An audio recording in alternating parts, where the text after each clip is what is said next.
రోజుకో వంటకి స్వాగతం అండి. ఈరోజు వంటకు సంబంధించి ఒక చిన్న టిప్ చెప్తాను మీకు. ఆవాలు, మెంతులు, ఇంగువ, ఎండుమిరపకాయలు ఇవి కొంచెం ఆయిల్లో వేయించేసి మిక్సీలో పొడి చేసి ఉంచుకోండి. ఈ మెంతికారం అంటారు దీన్ని. ఈ మెంతికారం టమాటా పప్పు, మామిడికాయ పప్పు, దోసకాయ పప్పు అయిపోయాక ఆఖరిన ఒక అర స్పూన్ వేసి కలుపుకుంటే చాలా రుచిగా ఉంటుందండి. తర్వాత ఆనపకాయ పులుసు, తోటకూర పులుసు, ఏ పులుసుల్లో అయినా కూడా అర స్పూన్ వేసుకుని కలుపుకుంటే ఆఖరిన చాలా రుచిగా ఉంటుంది వంటకి. ప్రత్యేకమైన ఒక ఫ్లేవర్, ఆరోమా చాలా బాగుంటుంది. ఇంగువ వాసనతో అదిను చాలా బాగుంటుంది అన్నమాట.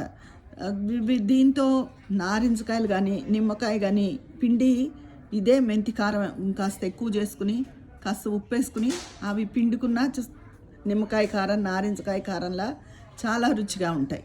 ముఖ్యంగా పప్పుల్లోకి, పులుసుల్లోకి చాలా బాగుంటుంది. ఆవాలు, మెంతులు, ఇంగువ, ఎండుమిర్చి పోపు వేయించుకుని ఉంచుకోండి. బయట ఈజీగా 10 రోజులు ఉంటుంది. ఫ్రిడ్జ్లో పెడితే చాలా రోజులు ఉంటుంది. ఈ టిప్పు మీకు ఇష్టమైతే తప్పకుండా పాటించండి. చాలా రుచి వస్తుంది వంటలకి.